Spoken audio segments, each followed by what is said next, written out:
Hey guys, tonight we drift into the soft, sea-worn world of pirate cartography. Yes, that was a thing. And follow the story of a map so questionable, so poorly drawn, and yet so strangely influential, that it might have accidentally convinced the world an entire continent existed. For real. Picture this. It's the middle of the night. The ocean is churning like a bowl of angry soup, and you, yes, you, are squinting at a damp sheet of goatskin parchment with a stub of ink-stained feather in one hand and a lantern that keeps swinging wildly in the other. Thunder rumbles, your ship creaks, and the deck tilts just enough to make the ink blur halfway through what was supposed to be Coastal Bluff. It now reads something closer to Coastal Blob. And yet you press on. You probably won't survive this journey. Not because of mutiny or scurvy or rogue waves, though those are always on the menu, but simply because nobody should trust you to draw a map. And yet, history will .so. Before you get comfortable, take a moment to like the video and subscribe, but only if you genuinely enjoy what I do here. Also, post your location and local time in the comments. I love seeing where you're tuning in from. Now, dim the lights, maybe turn on a fan for that soft background hum, and let's ease into tonight's journey together.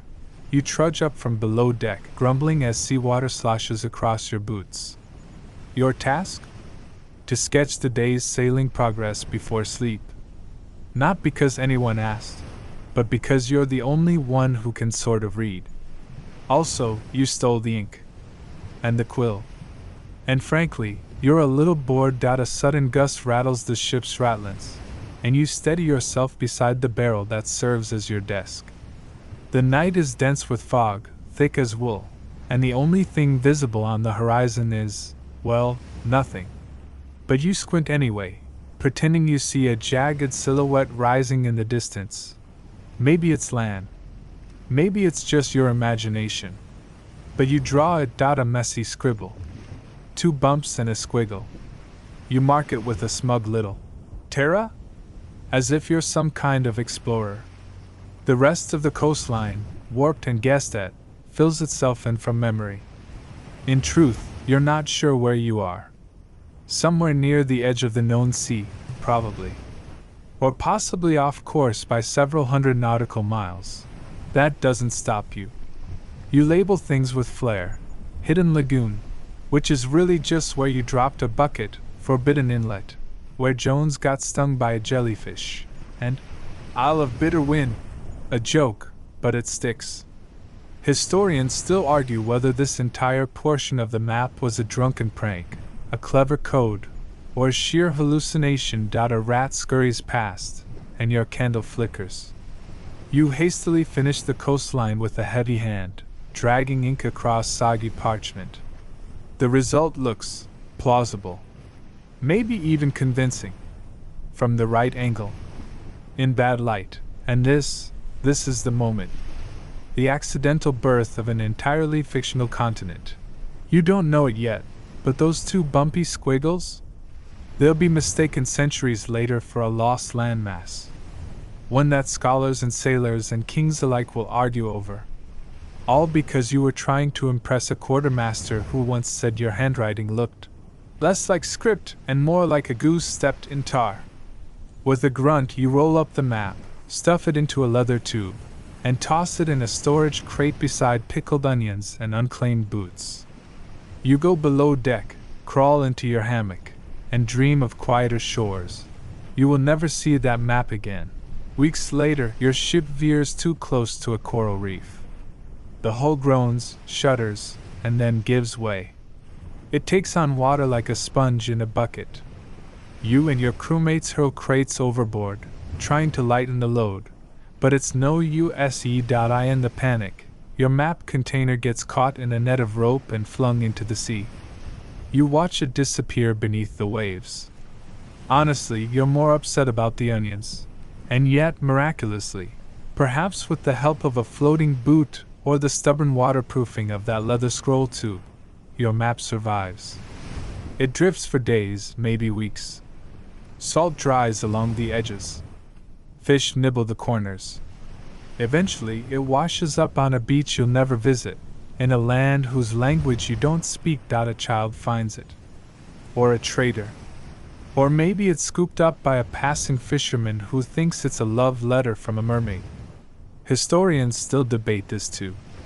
The point is, it ends up on land, tucked between real documents, waiting for a future scholar to stumble upon it and declare, quite seriously, "This changes everything."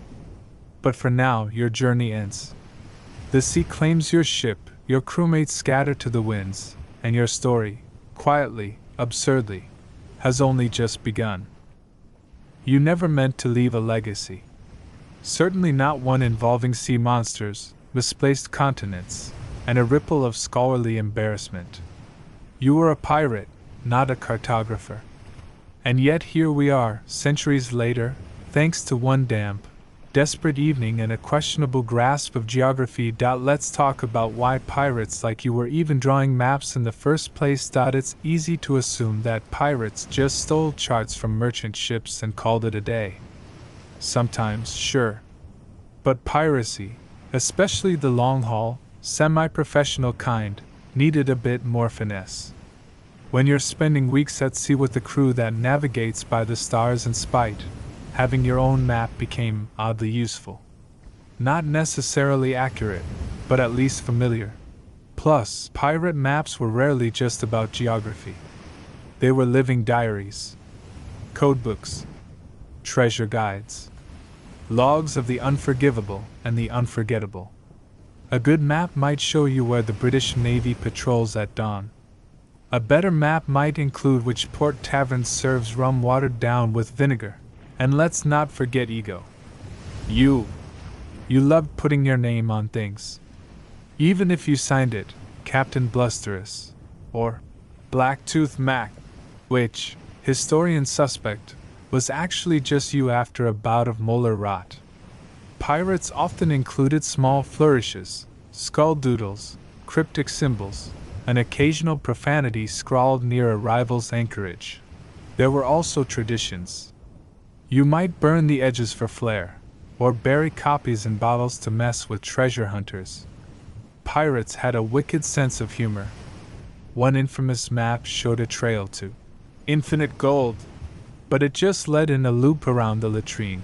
Still, many pirate crews had one member who could read or sketch halfway decently, usually under duress.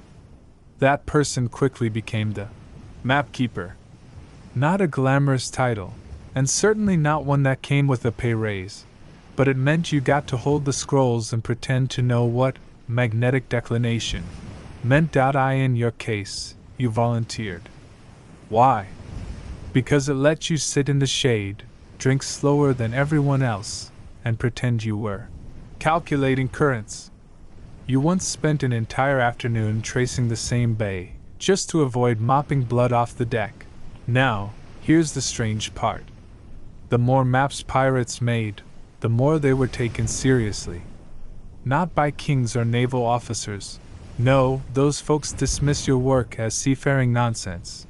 But by fringe collectors, aspiring adventurers, and certain 17th century academics who really should have known better. This is how your silly drawing, stained with dried rum and rainwater, would one day be whispered about in Oxford and Madrid alike.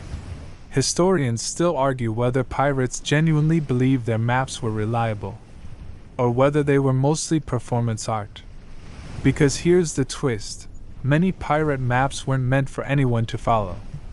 They were meant to confuse. If a rival ship raided your stash, you didn't want them to find your real hideouts. So you added fake islands, inverted coastlines, or drew everything backwards. You were a master of such deception.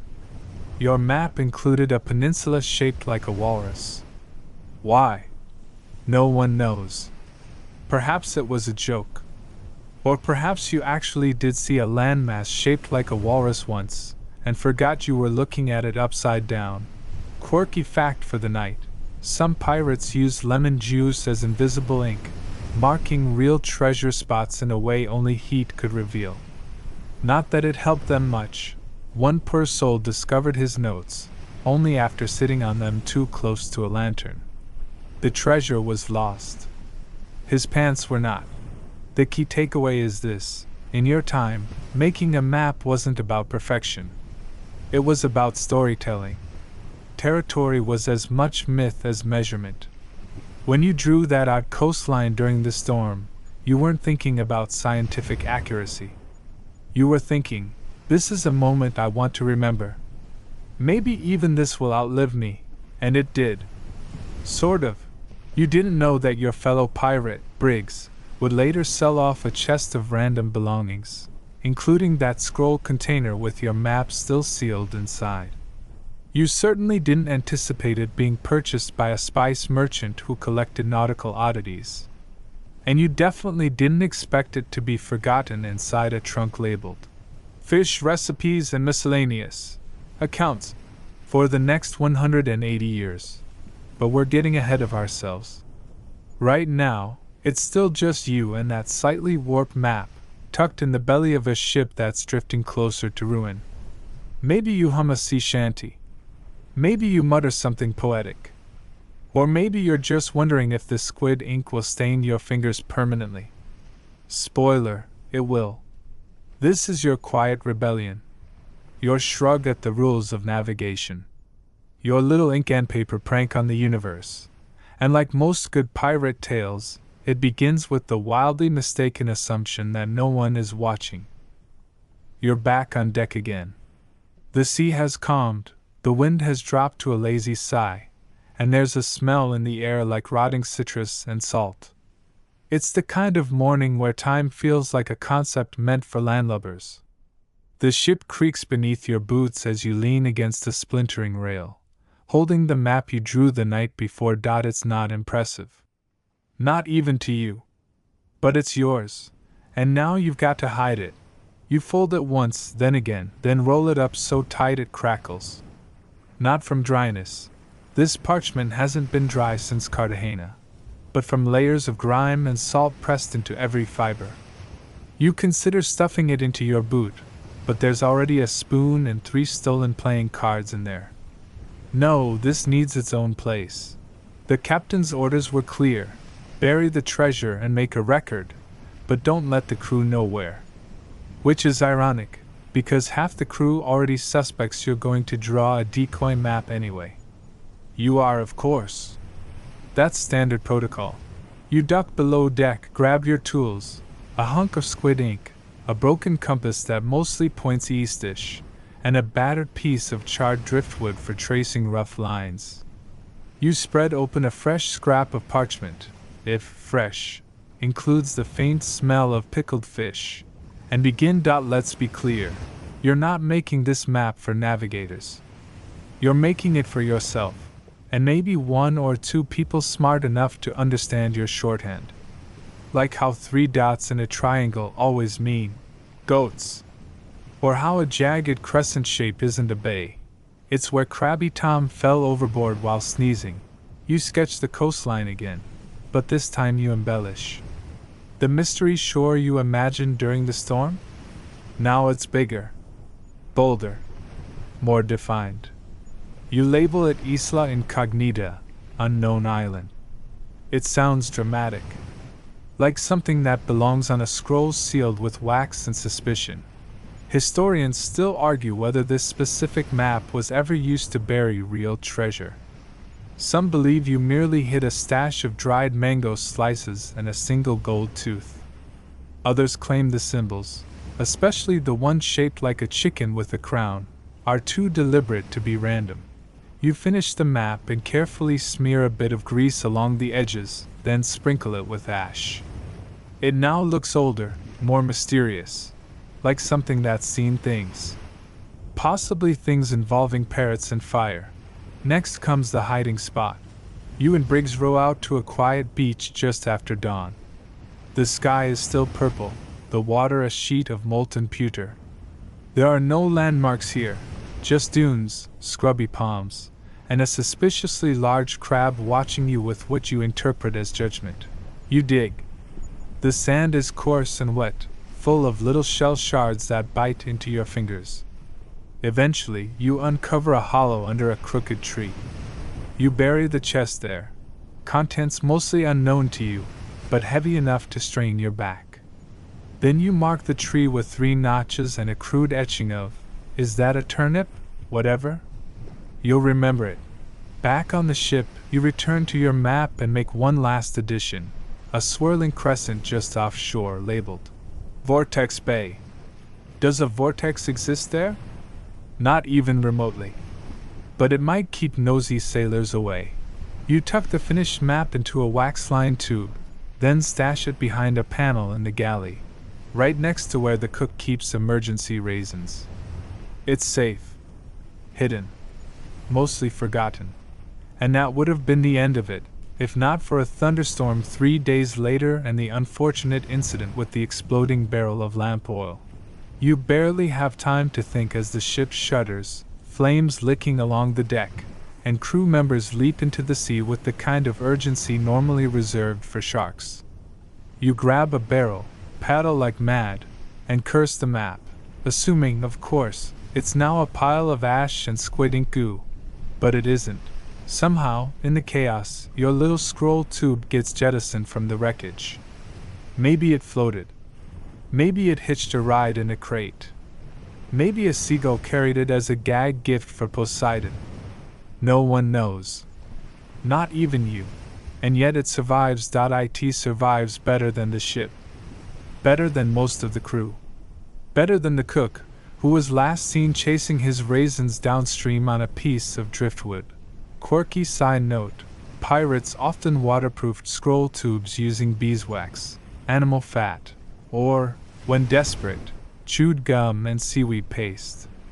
Yours used the first tube, though you suspect someone may have added the third after mistaking it for dinner. The map ends up bobbing through strange tides, crossing unknown currents, and narrowly avoiding being devoured by a curious dolphin.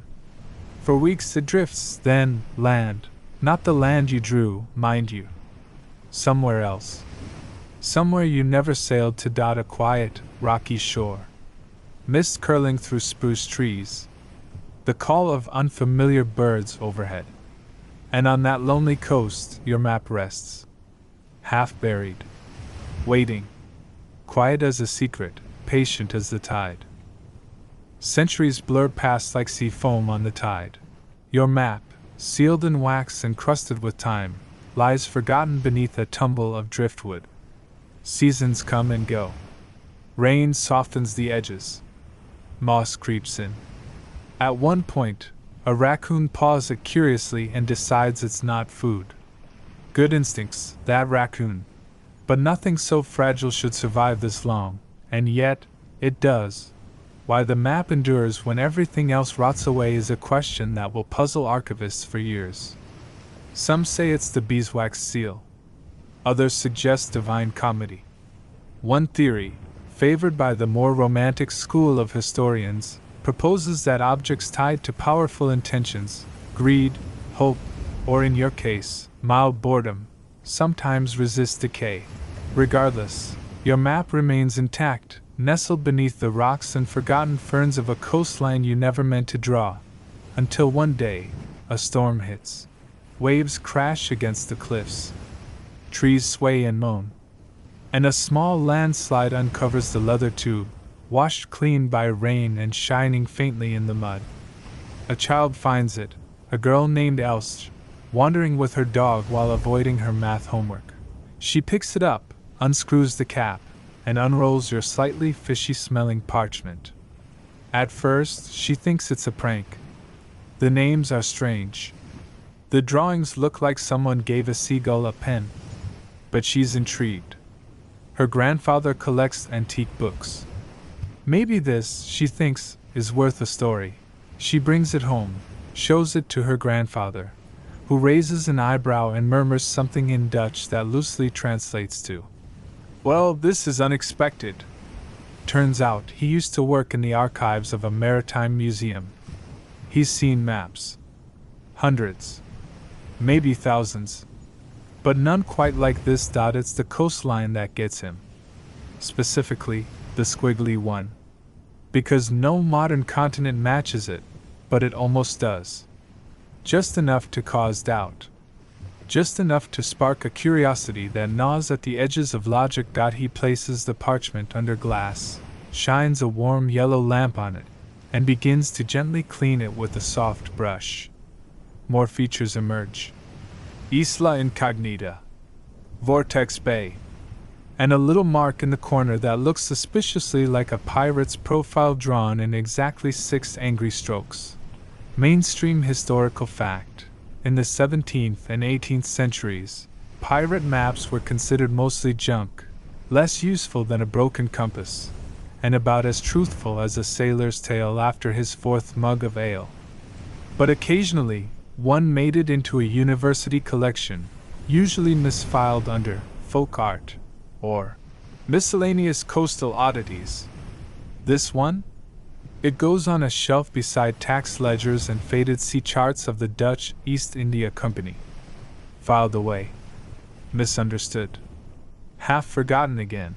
Until someone comes looking for something else. He's a junior scholar, young, bespectacled, slightly allergic to dust, and he's researching merchant routes between Denmark and Java. He's poking through old ledgers, bored out of his mind, when he opens a folder and pauses. That coastline. He squints, flips the folder over, then back again. It's not on any modern map. It doesn't appear in shipping records. And yet, it feels like it should be somewhere. He traces his finger along the inked outline, noticing the way it curves like a crooked jaw. A jagged island sits just offshore. He jots down some notes, tucks the map back into the folder, and checks it out under the name. Unattributed coastal draft, circa 1700s. And so begins the chain reaction. The map ends up in a paper at a second-tier geography conference. It's cited by exactly 3 people, 2 of whom are just trying to fill out their bibliographies. But then, weirdly, it starts circulating online. A historical mystery YouTuber, someone with dramatic music and overly wide eyes, features it in a 10-minute segment titled, "Did Pirates Know Something We Don't?" Suddenly, amateur sleuths are drawing comparisons between your made-up coastline and everything from Atlantis to parts of South America that never quite made it into early colonial maps. Of course, none of them are right. But they're just close enough to sound reasonable. Historians still argue whether the attention this map received was due to actual curiosity, or just the irresistible appeal of pirate lore. Some claim it was all coincidence. Others believe there's something inherently magnetic about forgotten artifacts. One, notably, blamed digital echo chambers and a lack of rigorous peer review. But the result is the same: people are talking. The map gets scanned, enhanced, color-adjusted, and posted with captions like, "The continent that almost was." It ends up in a traveling exhibit titled, "Echoes of the Sea, Cartography's Lost Corners." Your name, of course, is never mentioned. No one knows who drew it. They call you the anonymous corsair. A few claim it was Blackbeard, though no one can explain the turnip symbol or the little crab wearing a crown. Yet despite all this, something stirs in the academic world. Geographers begin double-checking old expedition records. Archivists reopen sealed boxes. A few brave souls even wonder aloud, could this map be real? Could that crooked coastline, that dotted archipelago, actually represent a landmass no one explored? Or one that once existed but vanished? No. Not even remotely. But it's too late now. Your map, born of squid ink, boredom, and low lighting, is out in the world. And the world, bless it, wants to believe. You're long gone by now, of course. Probably lost to the waves or retired inland, spending your days trading salty stories for drinks and never once imagining that your messy little map would outlive you. And yet, far from your final port, in a musty, wooden-floored university tucked behind ivy-covered walls, your squiggle of ink is about to kick off a scholarly headache. Meet Willem Droz. Mid-60s. Elbow patches. a fondness for strong tea and stronger footnotes. He's spent most of his career in the historical cartography archives of the Low Countries, translating 17th century logbooks and sighing at other people's poor handwriting. He doesn't believe in lost continents. He doesn't care for pirate stories. And yet today, as he slides open drawer 407B and retrieves a folder labeled Miscellaneous, Nautical, Unsourced, he finds himself staring at your coastline and frowning, not the polite frown of a man who's misread a date. No, this is the deep, slow, soul-level frown of someone who knows something is off, but can't explain why. He examines the map for nearly an hour. The ink, though faded, is undeniably of the right period. The language is a mix of English, Spanish, and sailor jargon, a chaotic blend that actually helps its authenticity. Pirates were multilingual magpies. They borrowed phrases the way they borrowed ships. What nags at Willem isn't the squiggles. It's the confidence. Whoever made this, he thinks, believed it. He brings it to a colleague, a younger researcher named Annika, who specializes in pre-industrial coastal surveys and, perhaps more importantly, has sharper eyesight. She points to the western edge. This ridge, it looks volcanic. He nods. But there's no known landmass with that formation. They stare in silence for a long while, their tea forgotten. Annika finally shrugs. Might be a fake. Willem snorts softly. Then why does it match a 1697 merchant log we just found from the Santissima Corazon? Quirky fact time. 17th century merchant ships frequently reported seeing phantom coastlines. Fog, optical illusions, mirages. All could trick a sailor into believing they'd glimpsed new land. Some even mapped them, unknowingly sowing the seeds of cartographic confusion that lasted decades. You, of course, didn't see anything. You just drew it. But your coastline now eerily matches two such phantom sightings. Coincidence? Historians still argue about it. Willem and Annika take their theory to a conference in Ghent. Their panel is modestly titled, A Previously Uncatalogued Nautical Map Fragment Suggesting Hypothetical Cartographic Conflation. Classic academic understatement. In the Q&A session, a Portuguese scholar named Dr. Luz raises her hand and delivers a bombshell. This coastline, she says, tapping the projected image, is nearly identical to a 1702 Jesuit chart found in a Manila monastery. Only the names differ. Silence. Annika blinks. Do you have the chart? I can send a scan, Luz replies.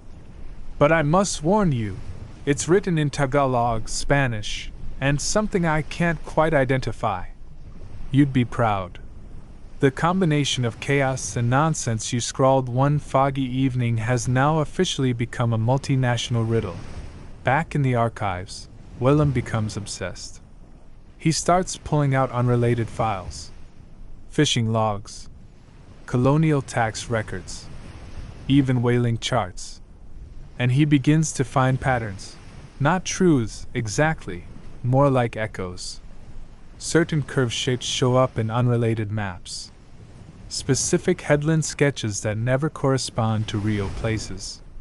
It's like the same imaginary coast keeps reappearing under different hands. He begins calling it the phantom shoreline hypothesis. He doesn't claim it's real. He's careful to phrase everything in maybes and possibilities. But behind closed doors, he's starting to wonder if dozens of 17th century mariners really did see the same illusion.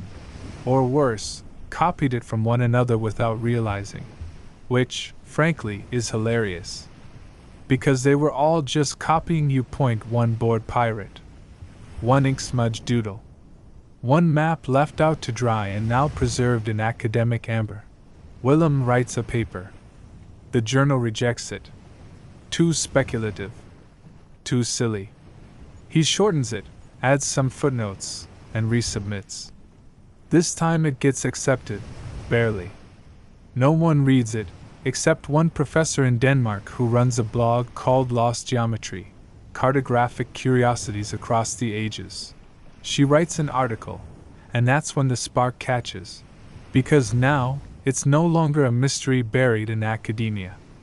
It's on the internet. With illustrations. With GIFs. With dramatic background music and animated wave effects. The blog post gets shared by a popular history podcast. Reddit threads pop up. YouTubers make explainer videos with titles like "The Pirate Map That Fooled the World" and "One Man Drew This and Europe Believed It." Of course, the details get muddled.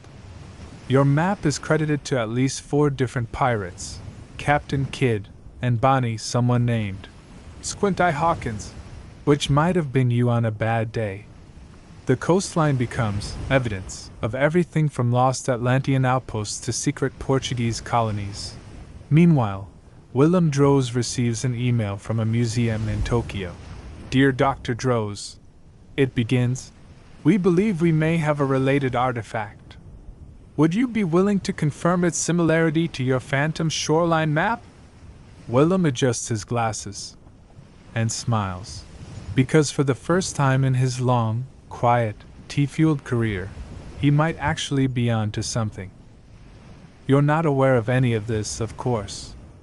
You never intended to stir up an international mystery, or a minor academic turf war.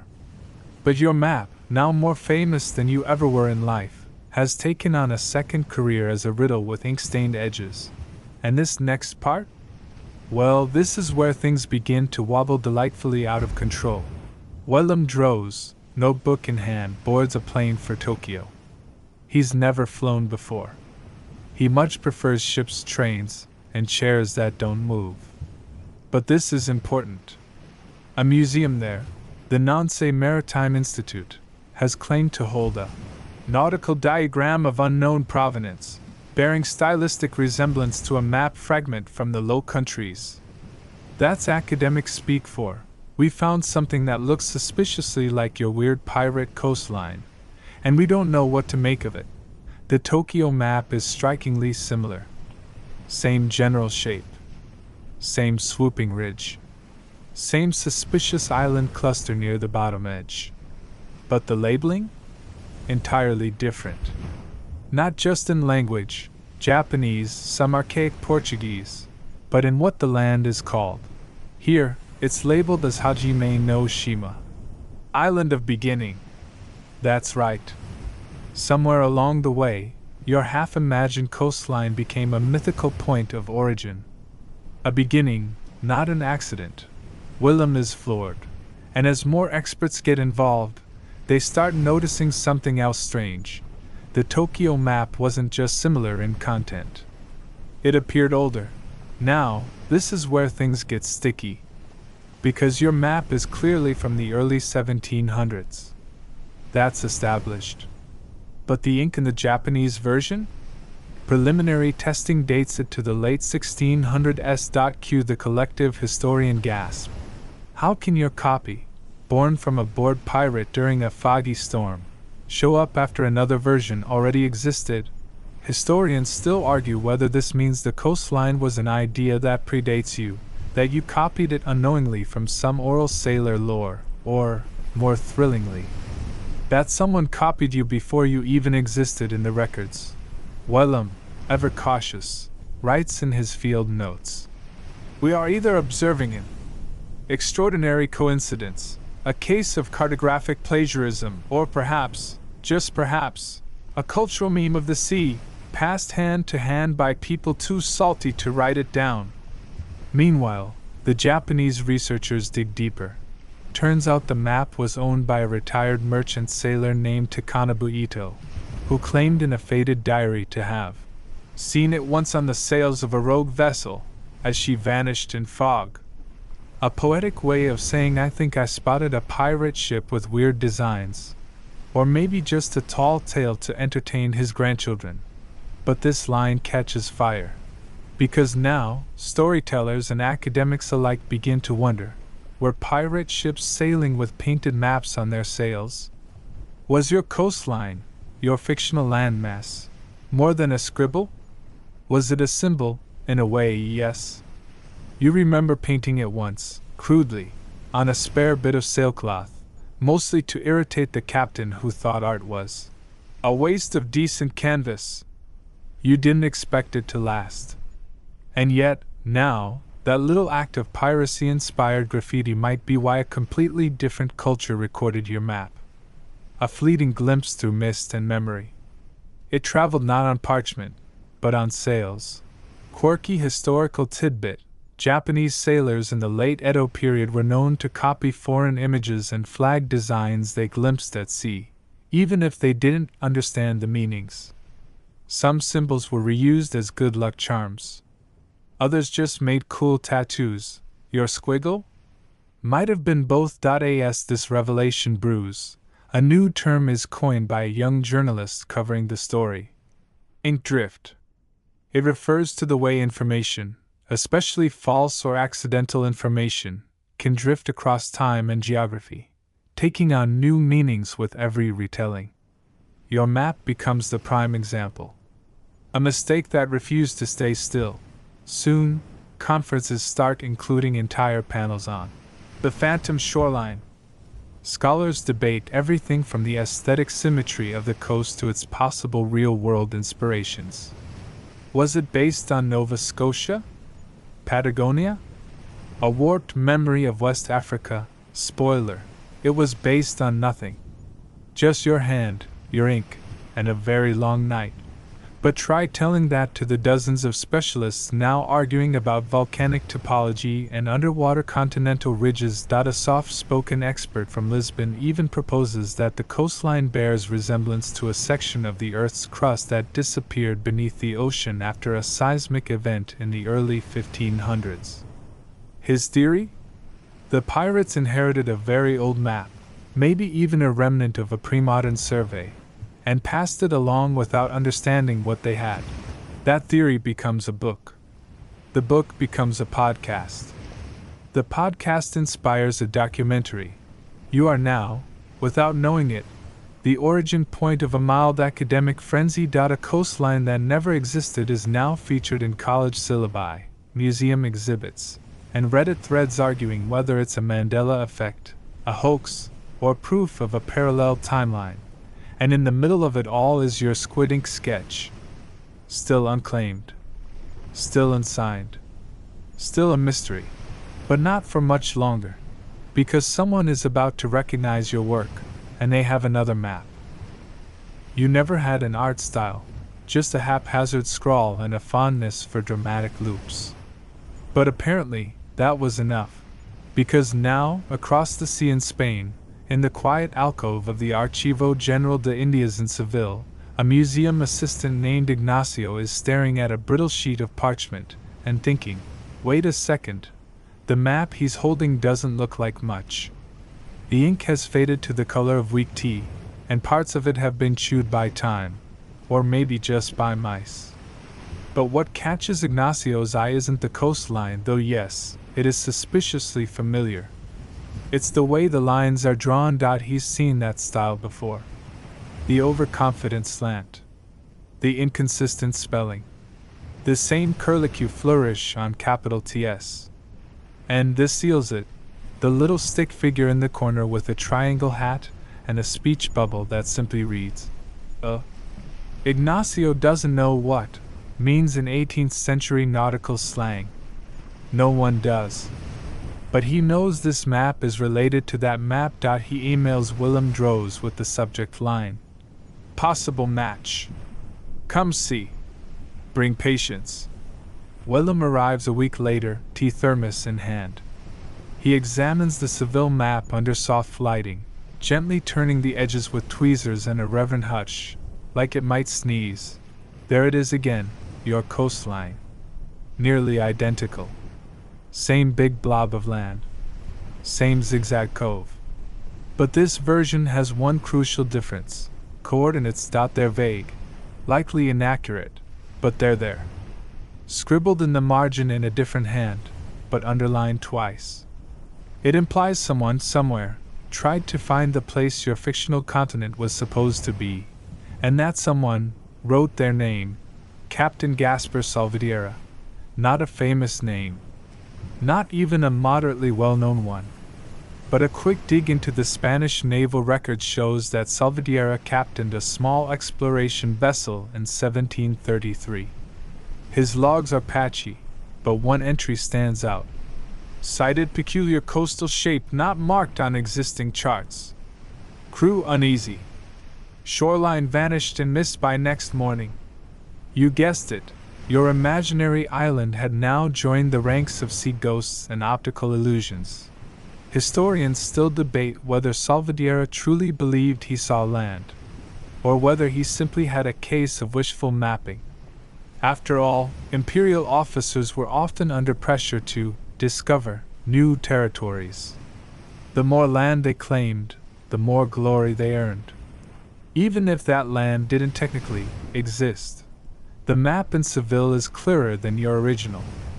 Someone had refined it, smoothed the shapes, added depth to the hills, even drawn some hypothetical settlements, complete with little windmills and a castle labeled Fort Nuevo. It's as if they wanted this to be real so badly, they filled in the blanks with fantasy. And once again, you're to blame. Your lazy doodle has now been touched up by a government-funded naval officer and entered the official Spanish records as a point of potential interest. That would have been wild enough on its own. But then came the duel. Yes, a literal duel. Fast forward to 1782, and you find yourself, posthumously, at the center of a very academic disagreement between two European cartographers. One from England, the other from France. Both believe they'd rediscovered the same mysterious coastline. Both had traced it back to different versions of your map. And both were equally convinced that the other had fabricated their source. The result? Accusations of forgery. Public letters. A shouting match in the hallway of the Royal Cartographic Society. And finally, an actual duel. Pistols at dawn, outside a very confused bakery in Brussels. Quirky historical side note. The French cartographer missed entirely, and the English one fainted before firing. No one was harmed, except the society's reputation and perhaps the bakery's windows.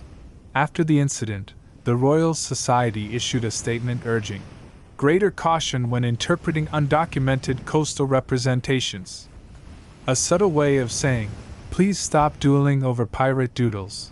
Still, your coastline persisted. By now, it had taken on a mythology of its own. Explorers began referring to it casually. The bluster coast, the vanishing crescent, those bloody phantom shores. It appeared in sailors' songs, usually as a punchline.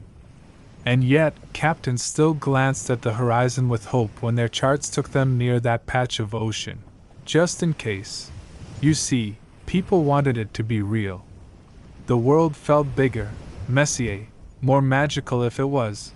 And now, in the archives of Seville, Willem Droz and Ignacio carefully align the two maps. They match, almost perfectly. Only a few variations. Enough to suggest someone traced your original, cleaned it up, and added imperial flavor. Willem writes it all down. A new paper cautiously titled, Cartographic Echoes, the recurrence of an anomalous shoreline across 3 centuries. He still refuses to call it a hoax. Or a discovery. He simply lays out the facts, with footnotes long enough to bore a sailor to sleep. And sleep, after all, is what this story was made for. Because your coastline, still unsigned, still unofficial, is beginning to appear in textbooks now. As a case study? A curious footnote in the history of exploration. A reminder that sometimes the world is shaped not by conquest or science, but by a pirate with nothing better to do on a foggy night. You wouldn't believe the kind of places your map has turned up in now. Not just museums and archives, but attics. Junk shops. Lining the bottom of old sea chests that smell like clothes and mildew. And now, get this. in the margins of a sailor's journal that had been used as insulation behind a pub wall in Cork.no. Really. Some poor contractor was trying to replace a leaky pipe and found a crumbling stack of old papers stuffed between two beams. Most of it was gibberish, menus, doodles, someone's detailed opinion on pickled onions. But one thin journal stood out. Inside, a nearly perfect sketch of your now famous coastline. Same strange hook of land jutting out. Same goofy little triangle labeled "Caution, crabs."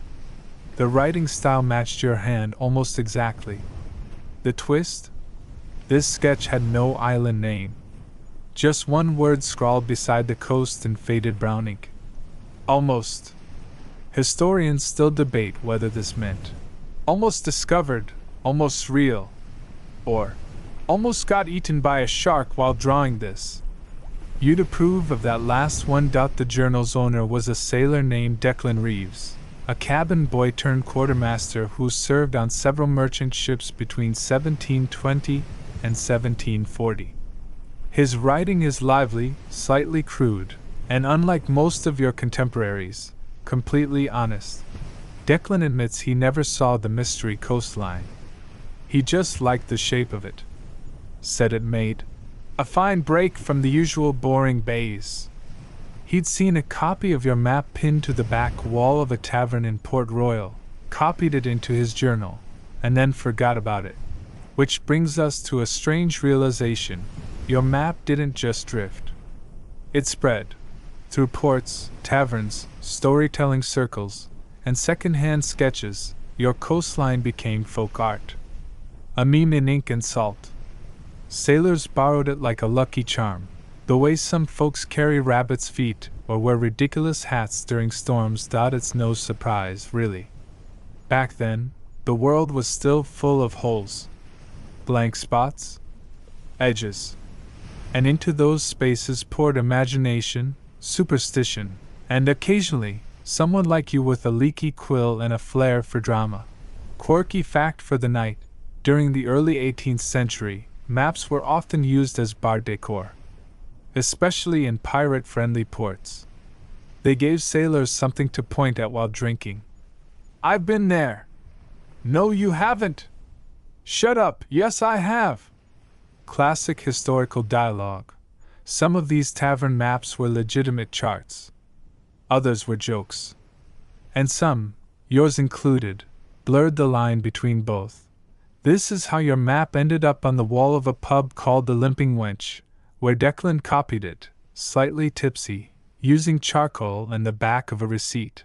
That one scribble became another branch in your coastline's ever-growing paper family tree. Willem Droz, ever methodical, begins collecting them all. He creates what he calls the Phantom Shoreline Concordance. It's not a book yet, just a terrifyingly large stack of labeled folders. He tracks each variant of your coastline, where it was found, what was added, changed, embellished. Some versions include forests. One features a volcano with a frowning face and the word "Yikes." Another shows a town labeled Snorington. And through all of it, Willem starts noticing patterns, not in the maps themselves, but in their timing. Every time the coastline resurfaces, it coincides with moments of chaos or transition. Shipwrecks, political upheaval, global exploration booms. It's as if your fictional landmass appears when people are most uncertain about the edges of their world. One particularly odd appearance? A prisoner's carving on the wall of a New South Wales cell in the 1790s. It's rough, etched into stone with a spoon, but the shape is unmistakable. The prisoner, according to records, had once served aboard a Dutch trading ship, and may have spent time in Port Royal. Your map, like a stubborn weed, refuses to vanish. There's even an alleged appearance in a 19th century folk tale from the Solomon Islands.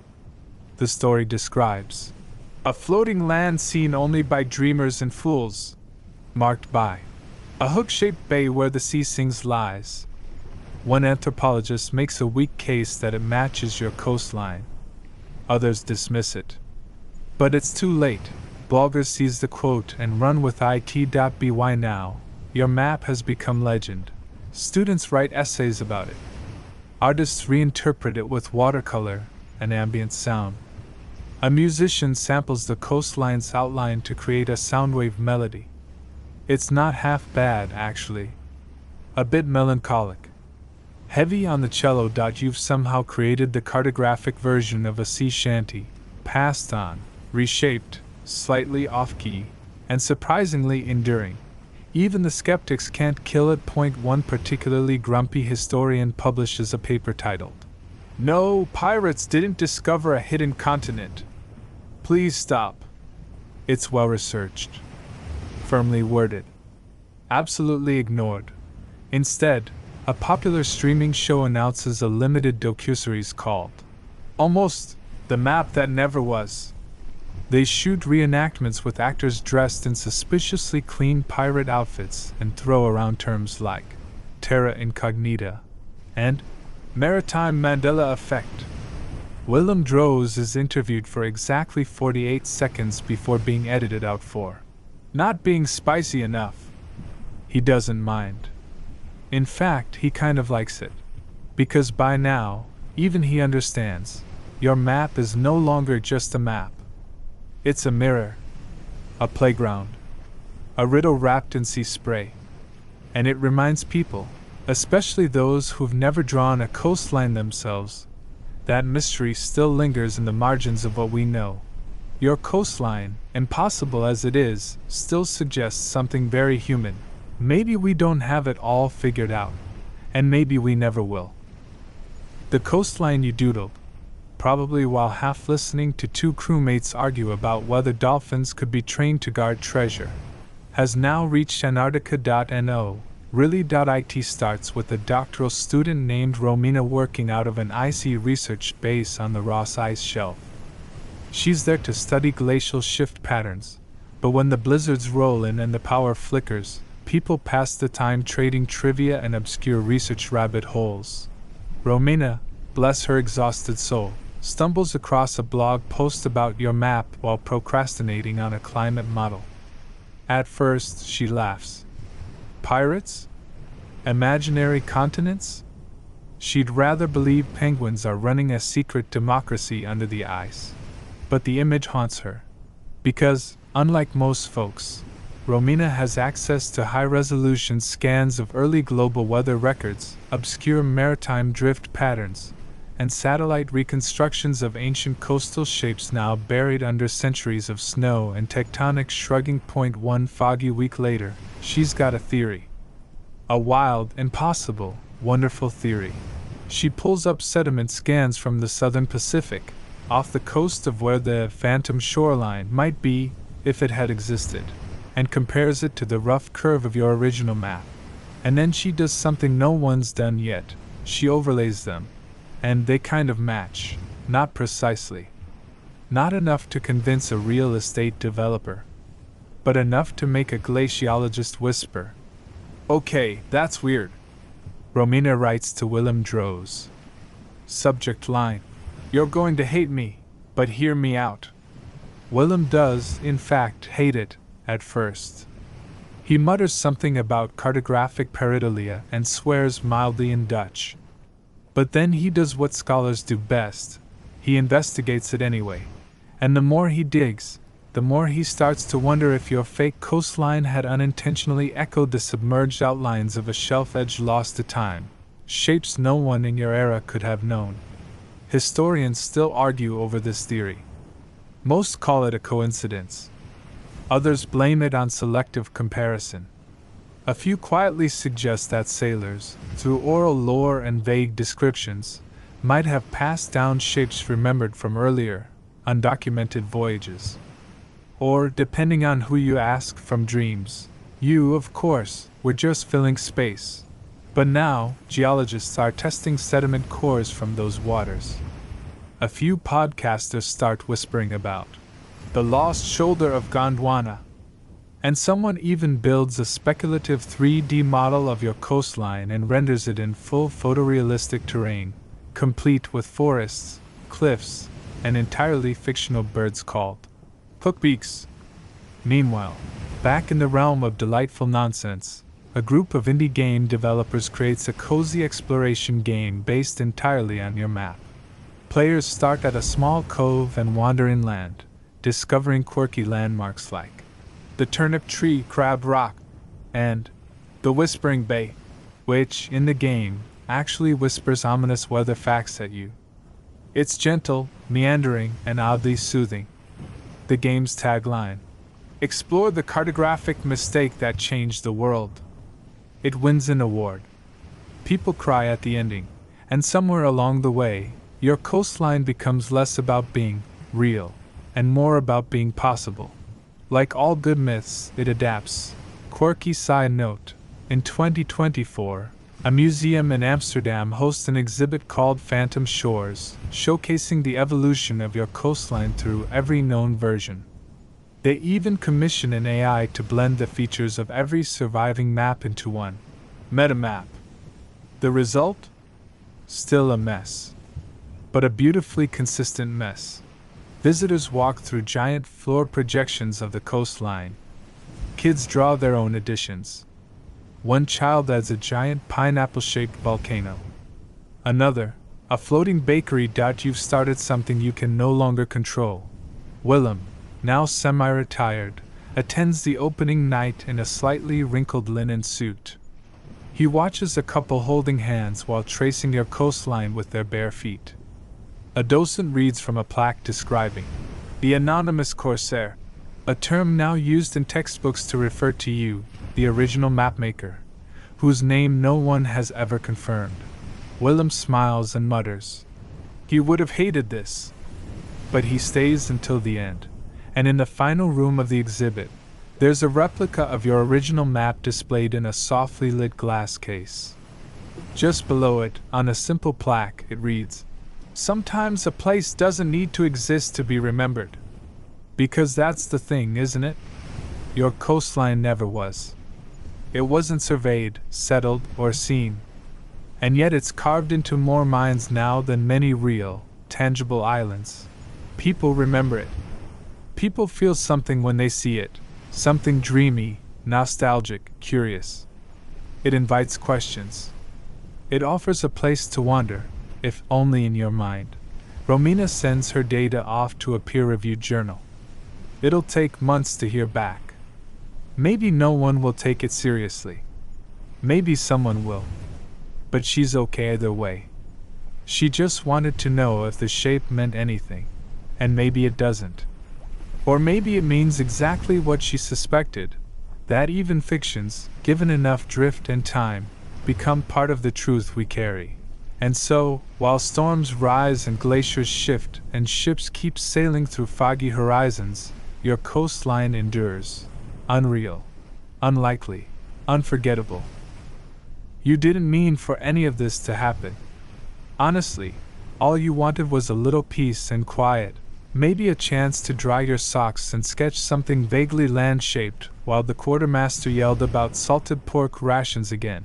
And yet, here we are, centuries later, and your fictional coastline has become a strange little star in the world's historical constellation. At this point, your map has sparked dissertations, musical compositions, amateur treasure hunts, and at least one regrettable tattoo, a small crab with a monocle located on someone's ankle, captioned, "Oi, Captain?" And now, your coast is headed into space. Let's explain. The European Space Agency launches a public naming campaign for its next low-orbit Earth observation satellite.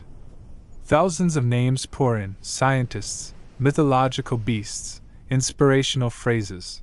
But one name? Repeated again and again. Almost. It wins by a landslide.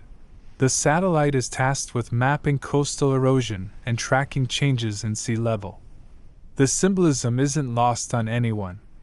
A ship in the sky, tracing the real edges of the world, named after a coast that never quite existed. Willem Droz, invited to the launch ceremony, gives a speech. He stands before a crowd of scientists, students, and the mildly jet-lagged, and says, "The coastlines we believe in shape the maps we make. Even the ones we invent, especially those, almost reminds us that history is full of errors that turn out to matter. Then they press a button, and almost takes off with a roar. There's something quietly poetic about it. A satellite launched in the name of cartographic fiction, now orbiting a planet where thousands of people have seen your squiggled continent and wished it were real. And back down on Earth, that wish keeps spreading. In a tiny island library in the Azores, a bored volunteer digitizing old notebooks stumbles on a personal diary from 1759. Inside, a miniature sketch of your coastline. Again, same curve, same peaks. But this time, it's labeled the place we missed. There's no context, no name, just those words and the shape. Historians still debate whether that sketch was based on a map, a dream, or simply a story overheard in a port city where rumors moved faster than ships. It's strange, isn't it? The way something false can feel so emotionally true. People begin writing fiction set in your continent. Some call it Isla Almost. Others call it The Bending Shore. One sci-fi author reimagines it as a temporal glitch, a land that appears once every 400 years during a solar eclipse, only to vanish again. Children's books paint it as a place where tired sea creatures go to rest, lounging on warm rocks while listening to whale songs. And everywhere, your original drawing is still floating, tucked inside books, pinned to office corkboards, silk screened on throw pillows, regrettably. One high school in Lisbon even names its sailing team the Phantom Shoreline Crew. You've become part of cultural background noise, not loudly, not infamously, but like the hum of waves outside a quiet harbor. And through all this, something else has been quietly building, a sense of ownership. People don't just recognize the map. They feel like it belongs to them. Not legally, of course. No one's trademarked it. But emotionally, it's become a symbol of things just out of reach. Goals almost reached, dreams almost realized, journeys not quite finished. Teachers start using the map as a metaphor. Draw your own coastlines, they say to students. Fill the world with the places you think should be there. Artists start using it as a framework. Redraw the island as you see it. Design a city that never was. Invent a flag for your imaginary homeland. And in one rather surreal case, a therapist in Nova Scotia uses the map during group therapy sessions to help people name their own personal, phantom shores, hopes and griefs and dreams they can't quite let go of. Your scribble has become a canvas. And Willem, now older, slower, but still delightfully fussy, curates one final exhibit, a digital archive where anyone can upload their version of your coastline. Hundreds flood in. Some are careful recreations. Others are wildly imaginative, entire floating archipelagos, painted in neon. He doesn't correct them. He just catalogs them all. He calls the site Almost Real. And on the homepage, in elegant serif font, are these words. This is the coast we couldn't find, and still look for. Because that's the truth, isn't it? We all carry phantom shorelines. The ones we imagine just beyond the fog. The place we meant to reach, the version of ourselves we almost became. Your map isn't just a mistake. It's a mirror, and sometimes that's more powerful than fact. The final turn in your map's improbable voyage doesn't start with a scholar or a sailor. It starts with a librarian, specifically, a sleepy-eyed archivist named MX, Isla Portier, who works the night shift in a small, crumbling maritime museum on the southern coast of Brittany. Their job is mostly thankless, cataloging moldy sea charts, shooing away spiders, and occasionally rescuing seagulls who wander inside looking for snacks. One evening, rain tapping at the high windows, wind whistling like an old bosun, they find a long-forgotten crate labeled Unindexed 1887. It's filled with oddities, half-broken sextants, brittle naval letters, and one rolled up scroll sealed with wax. Not royal wax. Not military. Just wax. Possibly from a candle. Maybe from a cheese. Isla peels it open and unrolls the parchment with care. And there it is again, your coastline. Except this version has additions. Lots of them. Tiny harbors sketched in with loving detail. Wind directions annotated with poetic flair. Wines here bite like old lovers. There are animals drawn in the margins, some real, gulls, goats, some less so, a long-legged creature labeled shore mongoose. And at the bottom, a small banner reads, by hand of GB, as remembered. Not signed. Not dated. But enough. Isla's heart does that little skip it always does when they've found something strange. Because this isn't just another copy of the mythic map, it's a recollection. Someone redrew the coastline not from another chart, but from memory. The phrasing suggests nostalgia. Like someone had once believed in the place. Maybe even been there, in some hazy dream logic of sailor lore. It's the most emotionally vulnerable version of the map yet. You can almost hear it whispering, I don't know if it was real, but I remember it like it was. Isla scans it and uploads the image to Willem's Almost Real archive. Within a day, it becomes the most viewed entry. Commenters start analyzing every detail. Is GB an old sea captain? A poetic cartographer? A collective hallucination? Historians still argue over it. But what it proves, more than anything, is that your coastline had finally passed out of hands and into hearts. It had left the realm of discovery and entered that dreamy territory of longing. Because by now, something curious has happened. People aren't just studying your map. Their pilgrimage at modern-day sailors, hobbyists, eccentrics, romantic fools, start tracing voyages along the rough coordinates your coastline was always supposed to be near. There's no land there, of course. Just waves and weather and the kind of horizon that makes you question your own memory. But they go anyway. They bring small stones with them, tossed gently into the sea as tributes. They read lines from old versions of the map aloud into the wind. Some even carry mock passports stamped Isla almost citizen unconfirmed. And each of them swears they feel something. Not land. Not ghosts. But a kind of quiet a hush. Like the sea, just for a moment, remembers the place. 2.1 Sailor, a retired schoolteacher named Agnes, writes in her log. We reached the coordinates. Nothing there, of course. Just sea, stars, and the hum of the engine. But I swear the water sounded curious. Like it was waiting to see if we brought the map with us. Her entry goes mildly viral. Suddenly, travel blogs post. Sailing the phantom shoreline. Itineraries.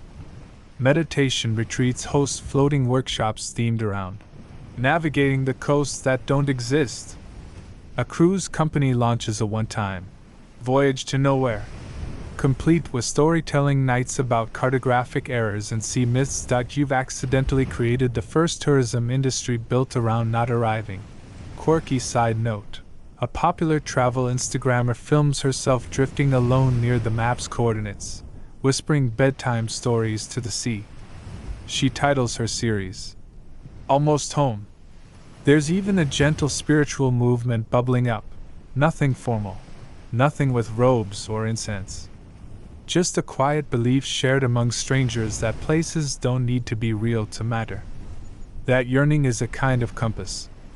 And that maybe, just maybe, the best parts of us live where the map fades out. You, of course, wouldn't know what to do with any of this. You never planned to start a philosophy. You didn't expect to become an origin myth. And yet, centuries later, your scrap of nonsense has become a soft lighthouse to the wandering. An invitation to dream. A coast shaped like hope. Willem Droz, now mostly retired, writes one final entry in his research journal. The coastline never existed. The stories, too, are stitched from scraps. But belief has a gravity of its own. And this one, it never stopped pulling. He closes the notebook and lets out a long sigh. Then, he books a modest sailing trip out of Lisbon. Just a small crew. Just to see. The boat is modest. Weathered wood, creaking rails, sails that flap like lazy applause. It doesn't even have a name. The owner insists that nameless boats are luckier, since no one can curse what hasn't been christened. Willem Droz doesn't argue. He just boards quietly, clutching a soft leather satchel. Inside, a thermos of weak tea, a notebook half filled with maps of your coastline, and a small rock from the Amsterdam shore that he's decided to bring along, for no good reason. The other passengers are a mixed lot. A quiet botanist with a fondness for seaweed. An illustrator who once drew a children's book set on your fictional island. A middle-aged man who claims his grandfather saw the phantom shoreline in a dream during World War I. No one says much. That's the thing with these pilgrimages. They're not about arrival. They're about the silence on the way there. The boat cuts through the open sea, and after a few hours, land disappears behind them. There's only water now. Water and the vague echo of coordinates, your impossible coastline's last known location. Somewhere south of the Azores, though everyone admits it's guesswork wrapped in myth. The air smells of brine and oranges. The wind picks up slightly, brushing salt across everyone's cheeks. And there it is again, that low, persistent feeling. Like the horizon is listening. Willem pulls out your map, or one version of it, anyway, and lays it flat on his lap. The paper ripples slightly in the wind. The coast curves up like a smile. He traces the tip of the peninsula with a shaky finger, then glances up at the open sea. Still nothing. Still everything. It's hard to explain to someone who hasn't been here what it feels like to chase a thing that never was. It's not disappointment. It's comfort. Like finding proof that the world still has places that can't be GPSed. The illustrator starts sketching, just doodles of the waves, a gull, the shadows of islands that don't exist. She glances over at Willem and says softly, "I always thought if I saw it, I'd cry. But I think just trying is enough." Willem nods. He doesn't cry either, but he does toss the stone into the water. It makes a small plop, barely audible over the wind.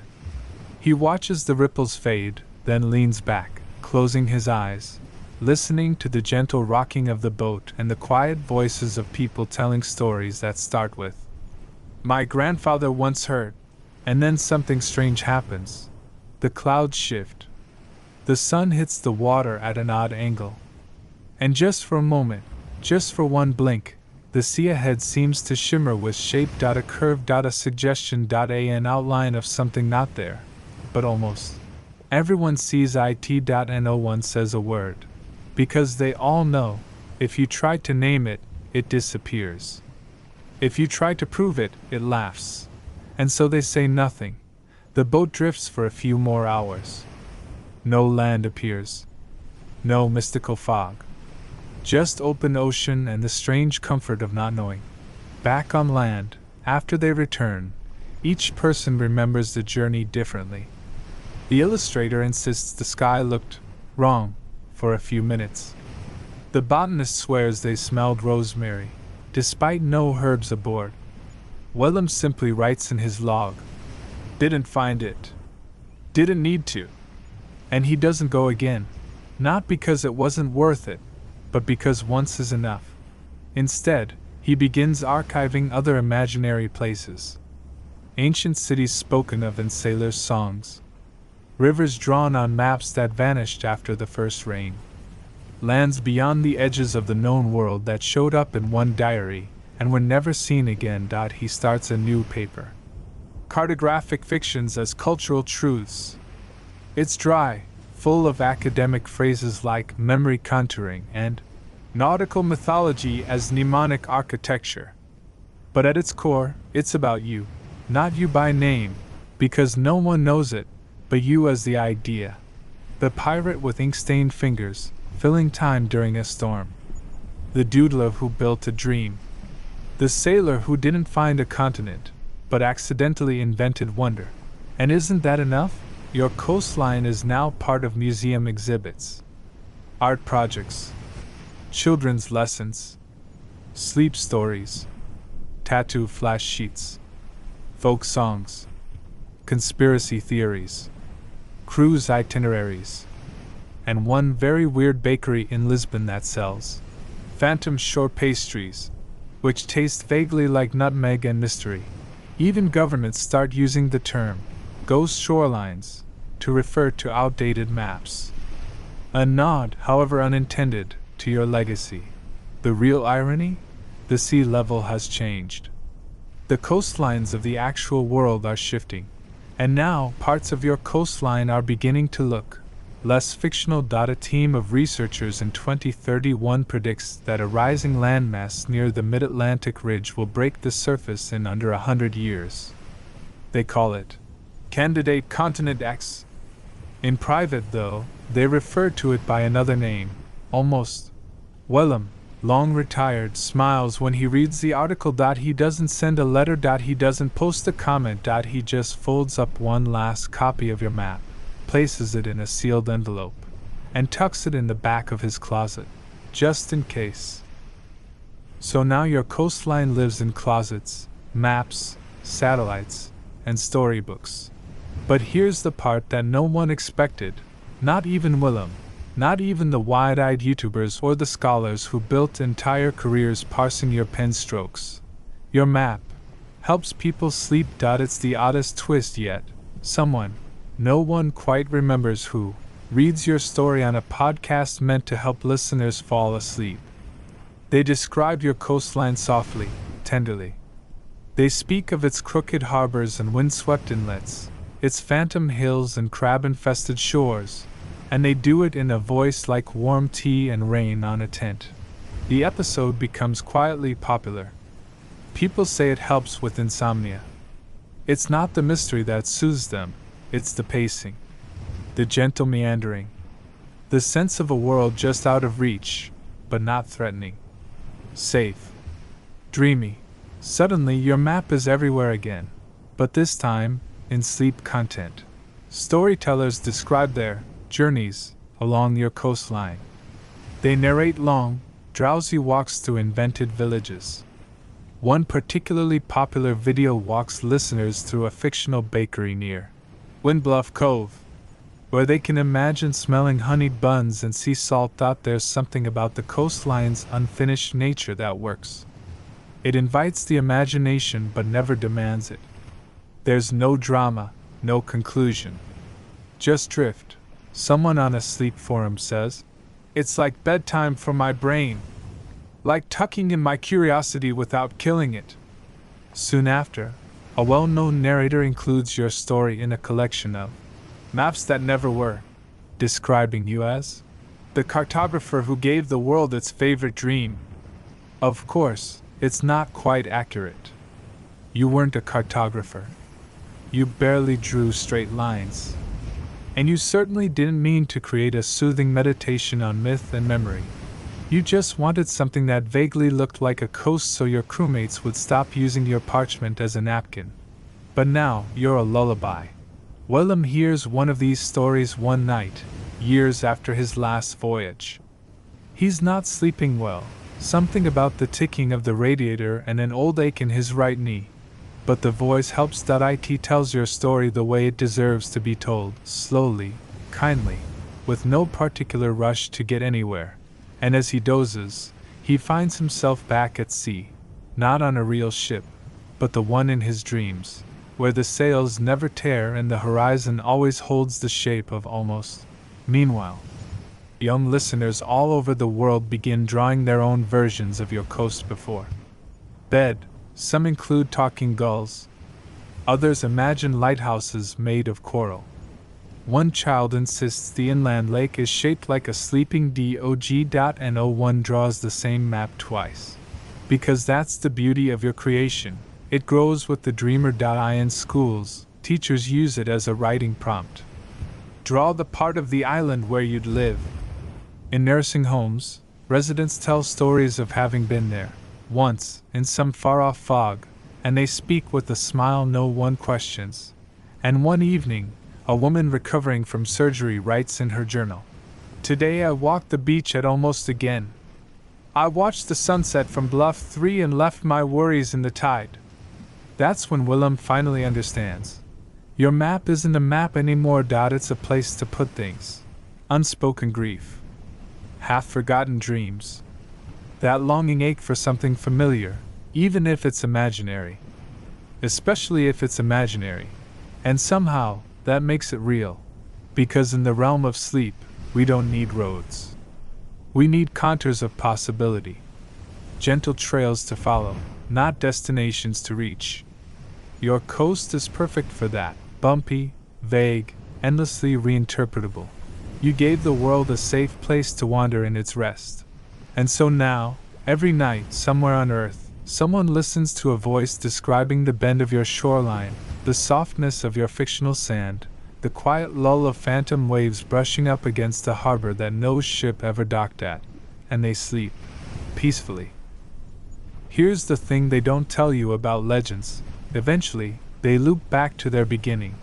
And that's exactly what's happening to yours. One drizzly evening, in the maritime archives of a university in Bruges, a young researcher named Matteo comes across an unlabeled scroll. It's tucked inside a plain leather tube, nestled between documents about 18th century harbor tax disputes and whale oil quotas. Riveting stuff, really. The scroll crackles as it opens. The ink has faded, the paper smells like vinegar and rope, and the handwriting is inconsistent. It doesn't look important. But Matteo stops when he sees the curve of the coast. He knows it. He's seen it before, on documentaries, museum tours, even a pillow his roommate insists is ironic decor. He blinks, leans closer, and then he notices something no one else ever has. I in the bottom corner, almost invisible, scratched faintly into the margin with a dull blade, are two tiny initials. A.V. That's it. Nothing more. But it's enough. Because a few months earlier, Matteo had stumbled across a half-burned crew manifest from a Dutch privateering vessel known as the Ox-Eyed Gull. And on it, in sloppy ink near the bottom of the page, was the name Adrian Voss, ship's assistant cartographer. Position: occasional sketcher of coastlines. No one had ever followed up on him. He wasn't important enough. Just another name on a tattered log. But now, Matteo does what nobody else ever thought to do. He digs. He finds a handful of shipping records. Mentions in port logs. A reference in the diary of a particularly bitter quartermaster. Voss spent the night drawing waves again. Says he dreamed of a land with cliffs that whistled. He wasn't a captain. He wasn't even especially good at navigation. But he was real. And suddenly, that's everything. Because for the first time in centuries, the map has a name. You, Adrian Voss.